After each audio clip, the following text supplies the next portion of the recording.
Tu crois connaître les boss les plus puissants de Solo Leveling? Entre le roi des fourmis, Baruka ou encore Igris, certains ont littéralement redéfini ce que veut dire terrifiant. Mais est-ce que tous ces boss étaient vraiment de rang S? Ou certains sont-ils peut-être un peu surcotés? C'est ce qu'on va voir ensemble aujourd'hui. Mais avant de plonger dans le classement, il faut qu'on mette les choses au clair. Parce que les rangs des boss de donjon, c'est pas juste une copie des rangs des chasseurs. C'est un peu pareil, mais pas vraiment. Par exemple, pour vaincre un boss de rang B, il faut soit 3 chasseurs de rang A, soit un seul de rang S. Ce qui veut dire qu'un boss de rang B est déjà bien plus fort qu'un chasseur de rang A lambda. Ouais, on commence déjà à chauffer là. Bon, entrons dans le vif du sujet. On va commencer doucement. Enfin, doucement c'est vite dit. Kasaka, le serpent géant. Retour au métro de Habjeong, un donjon instantané, une mission censée être une routine. Et puis tout dérape. Jinwoo se retrouve face à Kasaka, un serpent colossal, recouvert d'écailles luisantes et doté d'une vitesse terrifiante. Officiellement, c'est un monstre de rang D, mais dans les faits, il avait tout d'un tueur de chasseur. Ce serpent ne se contentait pas de mordre, il frappait avec une précision chirurgicale, s'enroulait autour de ses cibles,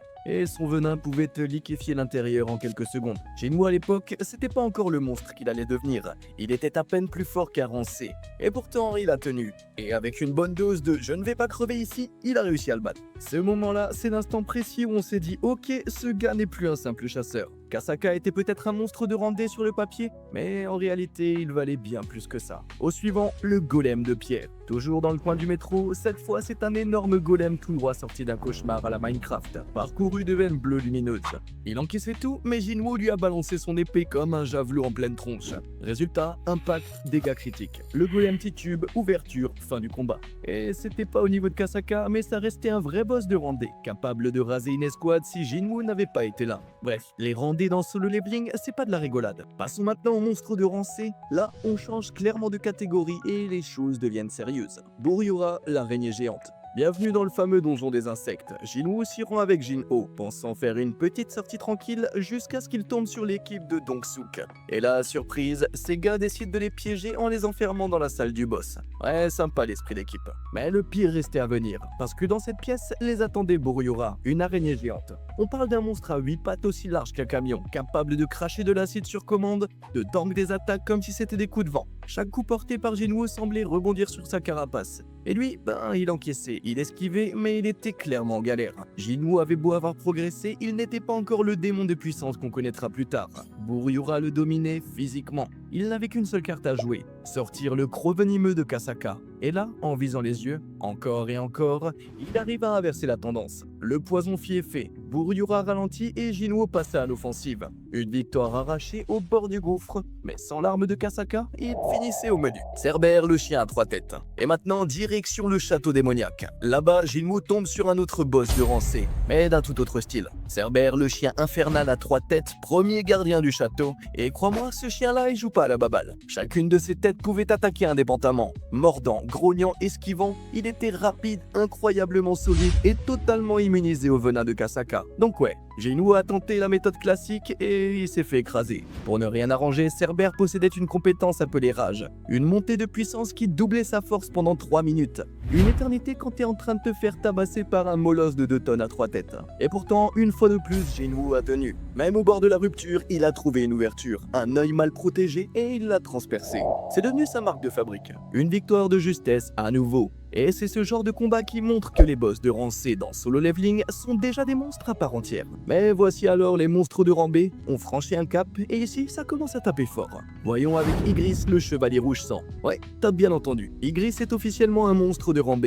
Et pourtant il a fait transpirer Jinwoo comme jamais. Ce combat-là, c'était pas une simple formalité, c'était un duel à mort. Armure rougeoyante, aura croisante, mouvement précis et rapide, Igris avait tout d'un boss de fin de raid. Jinwoo à ce moment-là, c'était un chasseur de rang A. Et même lui le reconnaît, s'il avait dû affronter Igris à fond, il n'aurait eu aucune chance. Mais voilà, Igris n'a pas combattu sérieusement. En plein milieu du combat, il a déposé son épée, juste comme ça. Pas un bug, pas une hésitation, une décision. Comme s'il testait Jinwoo. Et ça, ça change tout. Parce que si Igris s'était battu avec l'intention de tuer, et Jinwoo aurait perdu. Et là, on parle pas de c'était serré, on parle des défaites assurées. Mais même avec ce détail, la classification reste. Un chasseur de rang S peut le battre, donc Igris est techniquement un monstre de rang B. C'est injuste? Peut-être. Mais les règles sont les règles, et franchement, entre nous, c'est pas la dernière fois qu'on verra ce chevalier briller. Groktar, le chef orc. Un autre monstre de rang B, mais dans un tout autre registre. Groktar, le chef de guerre des orques du donjon qui a débordé dans un lycée. Ouais, un lycée. Et pas n'importe lequel. Celui où se trouvait Gina, la petite sœur de Jinwoo.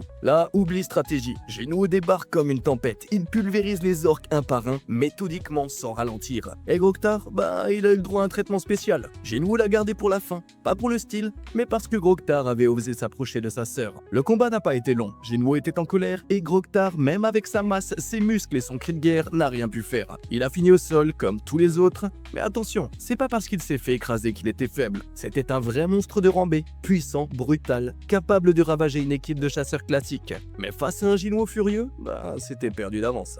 Baruka, l'elfe de glace. Et là, on entre dans la catégorie du haut du panier. Baruka, le leader des elfes de glace du portail rouge, un monstre de rang B.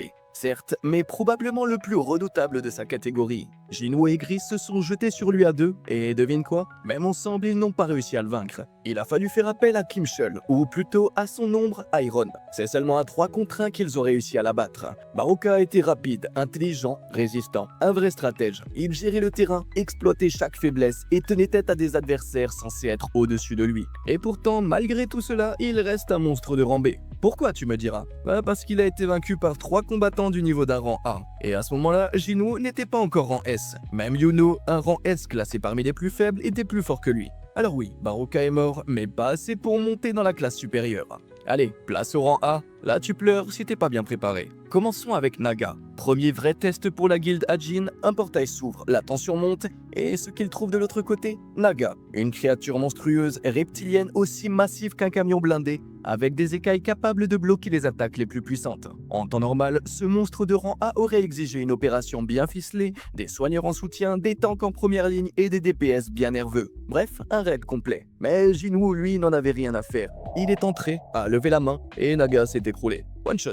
Pas de combat, pas d'échange, pas de suspense. C'était propre et rapide. Et ça en dit long. Non pas sur la faiblesse de Naga, mais sur la force que Jinwoo avait déjà atteinte. Ce monstre de rang A n'a jamais eu sa chance. Vulcan et Mythus. Toujours dans le château démoniaque, on tombe sur 2 monstres de rang A bien plus marqués dans le récit. D'abord, Vulcan, une sorte de démon obèse, presque grotesque, dont l'apparence laissait penser qu'il ne bougerait pas d'un pouce. Grosse erreur. Ce colosse se déplaçait comme un assassin, rapide au point que Jinwoo ne le vit même pas venir. Et ses coups? De véritables tremblements de terre. Il aurait réduit un chasseur normal en miettes. Puis vient Mythus, un nécromancien du 75e étage. Un maître des morts qui contrôlait des centaines de cadavres animés. Son pouvoir était comparable à celui de Jinwoo, mais inversé. Là où Jinwoo invoquait des ombres, Mythus relevait des corps. Une armée contre une autre. Sur le papier, l'affrontement avait du potentiel. Mais en réalité, Jinwoo l'a effacé d'un seul coup. Le géant de terre. Et enfin, on a le géant de terre. Pas dans l'animé, seulement dans le manoir. Ce monstre de rang A fait passer les autres pour des amateurs. Un corps aussi massif qu'un immeuble, des bras multiples, un œil rouge en plein centre du visage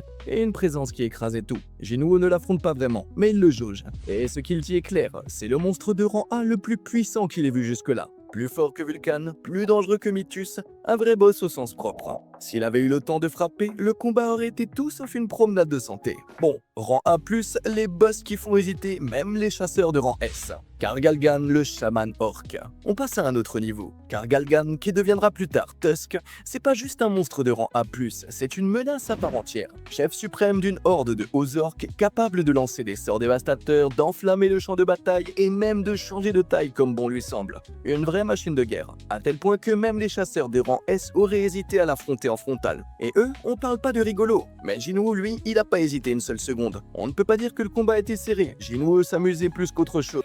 Pas de suspense, juste une démonstration de force. Une bonne humiliation. La Liche Suprême. La Liche Suprême, c'est un autre cauchemar vivant. Un nécromancien d'élite capable de relever des morts et de submerger ses ennemis sous une armée de cadavres. Jinwoo n'était même pas présent. Et tu sais quoi? Même pas besoin. Il a laissé Beru gérer. Et Beru, fidèle à lui-même, l'a détruit sans transpirer. Ouais, quand un monstre de rang A+, se fait pulvériser par une ombre, tu sais que la hiérarchie a changé. Passons maintenant aux monstres de rang S, les monstres parmi les monstres. La reine fourmi. Elle ne s'est pas battue autant que son fils, mais elle mérite sa place ici. Pourquoi?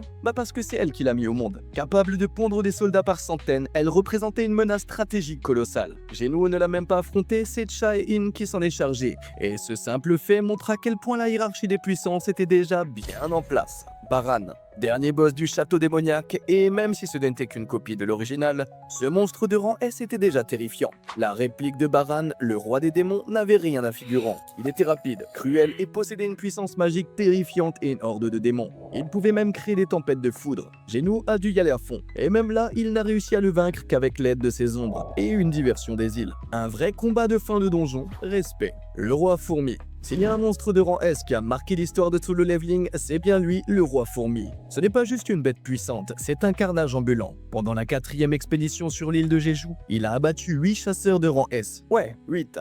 Certains faisaient partie des plus puissants du monde. Il était rapide, brutal, intelligent et complètement incontrôlable. Aucun plan ne fonctionnait, aucune attaque ne semblait l'affaiblir, jusqu'à ce que Jinwoo arrive. Là, on a assisté à l'un des duels les plus intenses de tout l'anime.